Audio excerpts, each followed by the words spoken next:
Nous allons étudier le prologue de Gargantua, l'œuvre de Rabelais.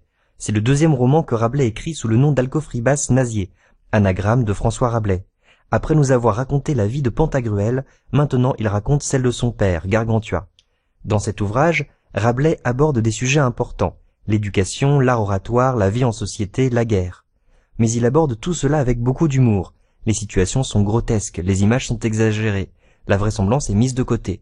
Le personnage principal représente bien le but de l'auteur. C'est un géant plein d'énergie, maladroit et grossier, mais bienveillant, et il deviendra très instruit grâce à son maître Ponocrate. Dans le prologue, Rabelais s'adresse directement à ses lecteurs, qui sont aussi ses disciples. Et il leur explique qu'il ne faut pas s'arrêter aux apparences, et qu'il faut chercher un sens plus profond à ces aventures joyeuses. En bon pédagogue, il va intéresser ses élèves en utilisant des métaphores variées, des images marquantes, des exemples dans lesquels ils pourront se reconnaître. Au lieu d'être didactique et ennuyeux, il prend la posture d'un bon vivant aimant la bonne chair autant que les bons mots. Problématique. Comment Rabelais dans ce prologue parvient à faire comprendre à son lecteur avec humour que son ouvrage contient des messages profonds d'une grande valeur. Annonce du plan. D'abord, nous allons voir que ce prologue cultive un humour particulier, paradoxal. C'est l'humour de la farce, mais aussi le plaisir des mots, de la richesse du vocabulaire, d'une érudition qui ne se prend pas au sérieux. Ensuite, nous verrons comment Rabelais cherche à expliquer et faire comprendre en prenant la posture d'un pédagogue s'adressant directement à ses disciples pour mieux les instruire. Enfin, c'est avec des métaphores filées et imbriquées les unes dans les autres que Rabelais transmet des valeurs humanistes et le goût d'une sagesse pourtant difficile à atteindre. Buveur très illustre et vous, vérolé très précieux, car c'est à vous, non aux autres, que je dédie mes écrits. Alcibiade, dans un dialogue de Platon intitulé Le Banquet, faisant l'éloge de son précepteur Socrate, sans conteste le prince des philosophes, déclare entre autres choses qu'il est semblable aux silènes.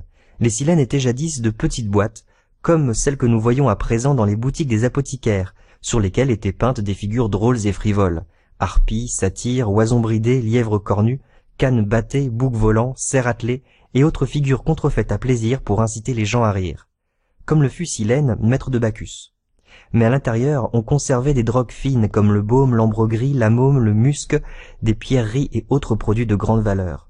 Alcibiade disait que Socrate leur était semblable, parce qu'à le voir du dehors et à l'évaluer par l'aspect extérieur, vous n'en auriez pas donné une pelure d'oignon tant il était laid de corps et d'un maintien ridicule, le nez pointu, le regard d'un taureau, le visage d'un fou, le comportement simple, les vêtements rustiques, de condition modeste, malheureux avec les femmes, inapte à toute fonction dans l'État, et toujours riant, trinquant avec chacun, toujours se moquant, toujours cachant son divin savoir. Mais en ouvrant cette boîte, vous y auriez trouvé une céleste et inappréciable drogue, une intelligence plus qu'humaine, une force d'âme merveilleuse, un courage invincible, une sobriété sans égale, une sérénité indéniable, une assurance parfaite, un détachement incroyable à l'égard de tout ce pourquoi les humains veillent, courent, travaillent, naviguent et bataillent. À quoi tend à votre avis ce prélude et coup d'envoi? C'est que vous, mes bons disciples et quelques autres fous oisifs, en lisant les joyeux titres de quelques livres de notre invention, comme Gargantua, Pantagruel, Fesse-Pinte, La dignité des braguettes, des pois au lard cum commento, etc., vous pensez trop facilement qu'on n'y traite que de moqueries, folâtries et joyeux mensonges, puisque l'enseigne extérieure est, sans chercher plus loin, habituellement reçue comme moquerie et plaisanterie. Mais il ne faut pas considérer si légèrement les œuvres des hommes, car vous-même vous dites que l'habit ne fait pas le moine, et tel a pris l'habit monacal qui au-dedans n'a rien d'un moine, et tel est vêtu d'une cape espagnole qui dans son courage n'a rien à voir avec l'Espagne. C'est pourquoi il faut ouvrir le livre et soigneusement peser ce qui y est traité. Alors vous reconnaîtrez que la drogue qui y est contenue est d'une toute autre valeur que ne le promettait la boîte, c'est-à-dire que les matières ici traitées ne sont pas si folâtres que le titre ne le prétendait, et en admettant que au sens littéral vous y trouviez une matière assez joyeuse et correspondant bien au titre, il ne faut toutefois pas s'y arrêter, comme au chant des sirènes, mais interpréter plus hautement ce que vous croyiez dit de gaieté de cœur. Avez-vous jamais crocheté une bouteille? Canaille, souvenez-vous de la contenance que vous aviez. Mais n'avez-vous jamais vu un chien rencontrant quelque os à moelle? C'est, comme dit Platon au livre 2 de la République, la bête la plus philosophe du monde. Si vous l'avez vu, vous avez pu noter avec quelle dévotion il guette son os, avec quel soin il le garde, avec quelle ferveur il le tient, avec quelle prudence il l'entame, avec quelle passion il le brise, avec quel zèle il le suce. Qui le pousse à faire cela? Quel est l'espoir de sa recherche? Quel bien en attend-il? Rien de plus qu'un peu de moelle. Il est vrai que ce peu est plus délicieux que beaucoup d'autres produits, parce que la moelle est un aliment élaboré selon ce que la nature a de plus parfait, comme le dit Galien au livre 3 des facultés naturelles et au livre 11 de l'usage des parties du corps. À son exemple, il vous faut être sage pour humer, sentir et estimer ces beaux livres de haute Grèce, légers à la poursuite et hardis à l'attaque, puis, par une lecture attentive et une méditation assidue, rompre l'os et sucer la substantifique moelle, c'est-à-dire, ce que je signifie par ces symboles pythagoriciens, avec le ferme espoir de devenir avisé et vertueux à cette lecture, car vous y trouverez une bien autre saveur et une doctrine plus profonde, qui vous révélera de très hauts sacrements et mystères horrifiques, tant sur notre religion que sur l'état de la cité et la gestion des affaires. Première partie, un texte drôle et paradoxal, et première sous-partie, dédicace à un auditoire populaire. Ce prologue est plein d'humour. Rabelais s'adresse directement à un auditoire populaire, buveur très illustre, et vous vérolés très précieux. Cette dédicace commence plutôt comme une harangue, faite dans une taverne. Il s'adresse aux buveurs qui sont là et aux vérolés, c'est-à-dire à ceux dont le visage est crevassé par la maladie.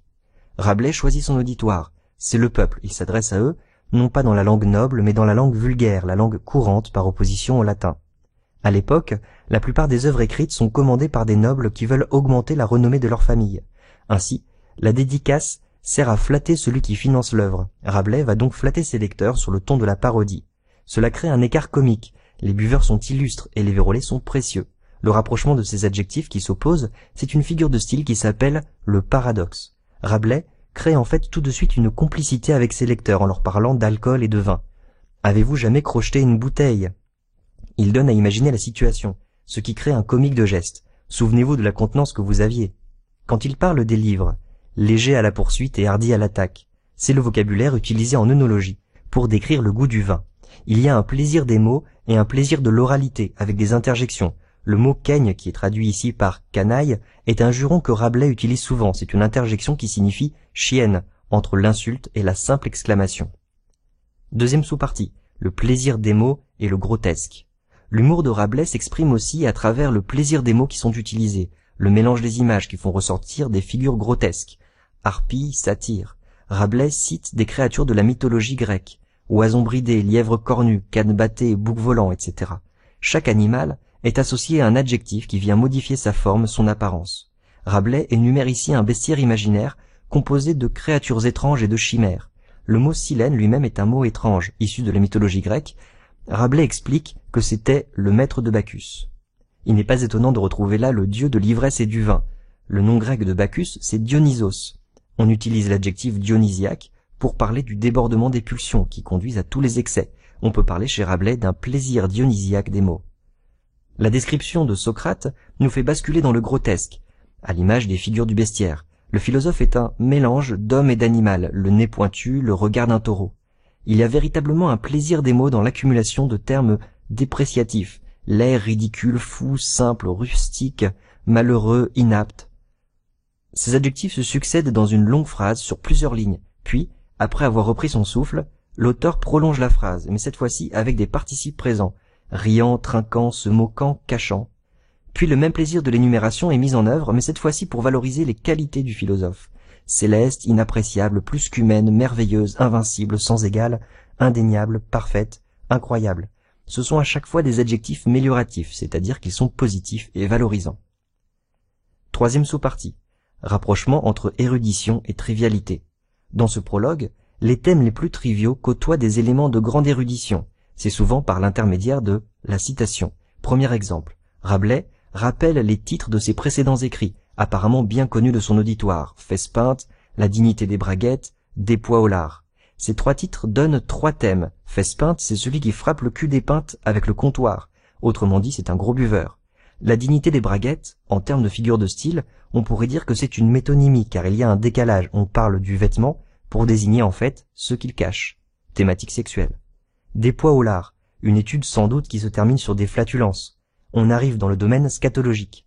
Ce sont justement les thématiques utilisées dans les farces. Au Moyen-Âge, les farces étaient jouées entre deux actes d'un drame religieux. Comme chez Rabelais, l'humour gras côtoie des sujets sérieux.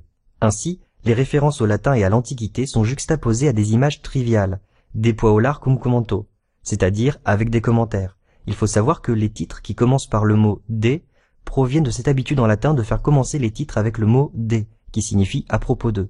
Rabelais cite Platon à la fin de façon très précise, au livre 2 de la République, uniquement pour nous parler d'un chien qui ronge un os. L'écart entre la hauteur de la référence et la bassesse du sujet prête à rire.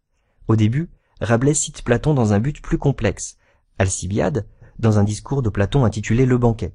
Le titre du discours, Le banquet, l'inscrit tout de suite dans un contexte festif. La comparaison d'Alcibiade est drôle et peu respectueuse au premier abord puisqu'il compare son maître Socrate à une boîte en forme de satyre. Rabelais commente Alcibiade en prenant des images qui seront mieux comprises de son auditoire. Vous n'en auriez pas donné une pelure d'oignon. Pour parler du prince des philosophes, le contraste est drôle et en même temps, l'image a un rôle pédagogique. Rabelais fait ce qu'on appelle de la vulgarisation. Deuxième grande partie, un prologue qui a un rôle explicatif et première sous-partie, adresse au lecteur. Pour faire passer son message, Rabelais interpelle ses lecteurs comme s'ils étaient des élèves, mes bons disciples. Il s'adresse souvent à eux directement. C'est à vous, non aux autres, que je dédie mes écrits. Le prologue commence avec une apostrophe, comme souvent les textes latins commencent avec du vocatif. C'est un procédé rhétorique bien connu quand on veut intéresser son auditoire. Je parle d'auditoire plutôt que de lectorat, car le ton de ce texte est oral. Rabelais instaure un dialogue. D'un paragraphe à l'autre, il relance l'attention de son interlocuteur en lui posant des questions directement. À quoi tend, à votre avis, ce prélude des coups d'envoi? Ensuite, Rabelais met en scène les paroles de ses interlocuteurs. Vous-même vous dites que l'habit ne fait pas le moine. Il redonne ainsi de la force à cette maxime. Il s'appuie sur la sagesse populaire. Enfin, Rabelais est un humaniste. Pour lui, le vécu vaut mieux que tous les discours. Il va donc utiliser des images et passer par l'expérience autant qu'il le pourra. Par exemple, il va faire appel à une expérience bien connue de son auditoire. Avez-vous jamais crocheté une bouteille? C'est en partant de cette situation connue et en décrivant ensuite le chien que Rabelais introduit la notion abstraite de quintessence, ce qu'il y a de meilleur et de plus précieux. Sans cesse, il met son interlocuteur en situation. Cela passe d'ailleurs souvent par le conditionnel. Si vous l'aviez évalué par l'aspect extérieur, vous n'en auriez pas donné une pelure d'oignon. Ou encore, en ouvrant cette boîte, vous y auriez trouvé une céleste et inappréciable drogue. Deuxième sous-partie, un discours qui vise à une élévation du lecteur. Rabelais veut éduquer, édifier son lecteur. C'est pourquoi, quand il dit « mes bons disciples », il ajoute tout de suite « et quelques autres fous oisifs ». Il veut amener ses lecteurs à sortir de l'oisiveté. L'humour est utilisé pour réveiller l'esprit, pas pour l'endormir. Il ne faut pas céder aux facilités. Vous pensez trop facilement qu'on n'y traite que de moqueries. Rabelais oppose ce qui est simple, le superficiel, avec ce qui est plus élevé, plus profond. Ce sont bien les termes employés. Élever le lecteur, c'est le tirer vers le haut. Il faut donc, dit Rabelais, interpréter plus hautement. Le verbe « il faut » est utilisé plusieurs fois. Il ne faut pas s'y arrêter. Ou encore, il ne faut pas considérer si légèrement. La légèreté est opposée à la profondeur. Vous y trouverez une doctrine plus profonde. Rabelais veut faire passer son lecteur d'un état d'ignorance à un état de savoir, de sagesse. Cela peut se voir dans les temps employés. Dans une première étape, nous sommes dans l'illusion, ce que vous croyez dit de gaieté de cœur. L'imparfait, qui est utilisé ici, montre bien que nous serons ensuite détrompés. Le passé composé est utilisé pour l'expérience, l'apprentissage. Si vous l'avez vu, vous avez pu noter. Le futur est utilisé pour sortir de l'ignorance, alors vous reconnaîtrez que le contenu est de toute autre valeur. Le présent de vérité générale est justement utilisé pour transmettre des valeurs. Il vous faut être sage. Troisième sous-partie, les valeurs humanistes. Ce texte révèle les valeurs partagées par les humanistes. C'est d'abord le portrait de Socrate qui nous permet de voir ce qui fait l'admiration de Rabelais, une intelligence plus qu'humaine. L'intelligence est la première qualité de ce personnage. Cette qualité est complètement abstraite, elle se distingue complètement de l'apparence. Quand Rabelais dit que Socrate a le visage d'un fou, il ne dit pas qu'il est fou. C'est uniquement l'apparence de son visage qui donne cette impression. La notion de courage revient aussi plusieurs fois. Socrate a une force d'âme merveilleuse et un courage invincible. Cela s'oppose au monde des apparences. Tel est vêtu d'une cape espagnole qui, dans son courage, n'a rien à voir avec l'Espagne. Le courage, chez les humanistes, est une notion très vaste. Ce n'est pas le courage au combat. L'individu instruit devient responsable de ses actes, il doit les assumer. Cela nous conduit à la notion de libre arbitre. Une troisième valeur importante des humanistes, le détachement à l'égard de tout ce pourquoi les humains veillent, courent, travaillent, naviguent et bataillent. Le verbe travailler qui est utilisé ici peut interroger. Au contraire, le travail est une valeur pour Rabelais puisqu'il dénonce les fous oisifs et nous incite à une lecture attentive et une méditation assidue. Rabelais vise en fait toute l'activité humaine qui a des buts superficiels, richesse, gloire, pouvoir. Les humanistes s'attachent à voir plus loin que les apparences. Pour eux, le savoir et l'instruction sont plus utiles pour l'humanité que les richesses et le pouvoir qui provoquent des batailles. Troisième partie, une succession de métaphores. Première sous-partie, opposition entre l'apparence extérieure et l'intérieur. Tout au long de ce prologue, Rabelais utilise des images pour construire un jeu d'opposition. La première image utilisée, c'est celle des silènes. Il décrit d'abord leur apparence extérieure, des figures drôles et frivoles. Puis il explique qu'on y cache des matières précieuses, des produits de grande valeur. Entre les deux, on trouve un lien logique d'opposition, mais à l'intérieur. Ensuite, Rabelais fait une analogie avec Socrate, dans laquelle on retrouve la même opposition, apparence extérieure, à le voir du dehors, et suivie d'un lien logique d'opposition, mais en ouvrant cette boîte. Ayant ainsi expliqué que l'extérieur n'est pas représentatif de l'intérieur, Rabelais continue sur son véritable sujet, les livres. Les titres, l'enseigne extérieure, ne sont pas révélateurs du contenu, et on retrouve le connecteur logique d'opposition, mais il ne faut pas considérer si légèrement. D'autres images dans ce paragraphe montrent la même opposition. L'habit monacal s'oppose à au-dedans. Une cape espagnole s'oppose à dans son courage, d'où l'utilisation du mot dans. Rabelais revient à chaque fois au livre, le sens littéral s'oppose au sens profond. Ce retour constant au livre montre bien que ce prologue parle en fait des livres en général et de ce livre en particulier. Rabelais termine sur une dernière image, celle de l'os à moelle. L'opposition entre extérieur et intérieur est plus subtile, car il va ajouter en plus la notion d'effort. Atteindre l'intérieur est difficile. Le chien doit briser l'os pour obtenir un peu de moelle. Dans le dernier paragraphe, Rabelais revient plus explicitement au lecteur qui, à son exemple, doit aussi rompre l'os et sucer la substantifique moelle. Deuxième sous-partie, des métaphores filées et imbriquées.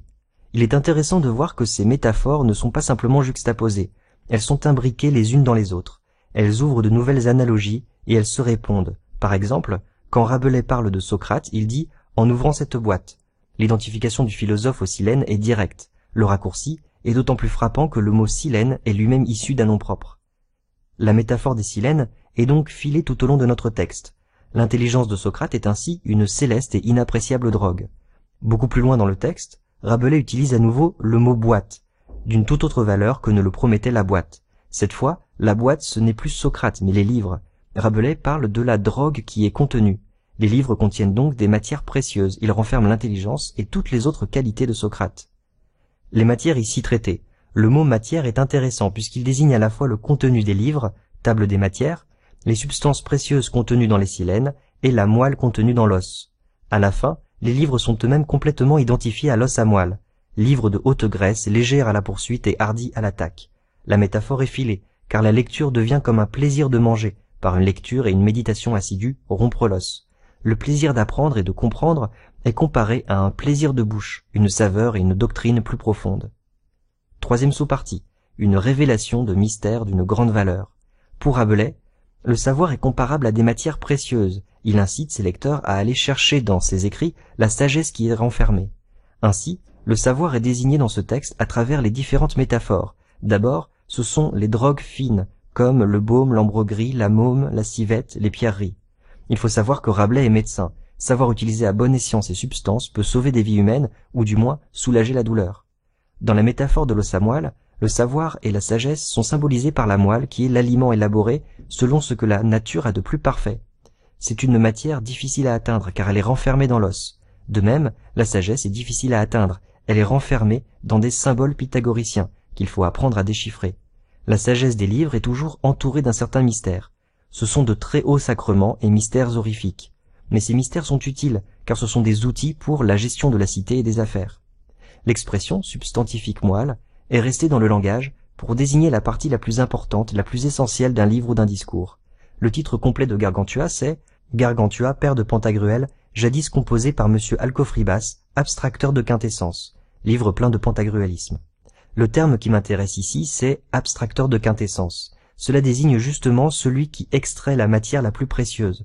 C'est un vocabulaire alchimique. Les alchimistes, à l'époque, appliquaient des opérations chimiques sur diverses matières dans l'espoir d'obtenir une substance parfaite d'une grande valeur. Rabelais met le lecteur dans cette situation. Il est comme un alchimiste qui doit retirer du livre le savoir et la sagesse. Conclusion. Dans ce prologue, Rabelais s'adresse directement à ses lecteurs, un peu comme s'il était avec eux dans une taverne. Sur le ton de l'humour, il utilise des images étonnantes et grotesques, les boîtes des apothicaires, l'os à moelle. Il met en scène ces images, il nous fait imaginer des situations. Toutes ces images sont liées, elles construisent le même jeu d'opposition. D'une part, l'apparence extérieure est joyeuse, drôle ou grotesque, et d'autre part, l'intérieur est plus profond, difficile à atteindre mais d'une grande valeur. Ces métaphores représentent précisément le discours de Rabelais et son but dans l'écriture de ses livres, amener ses lecteurs à devenir des abstracteurs de quintessence. Humanistes, Il souhaite amener les êtres humains à devenir plus savants. Il pense que l'instruction et la connaissance sont la clé d'une société plus harmonieuse.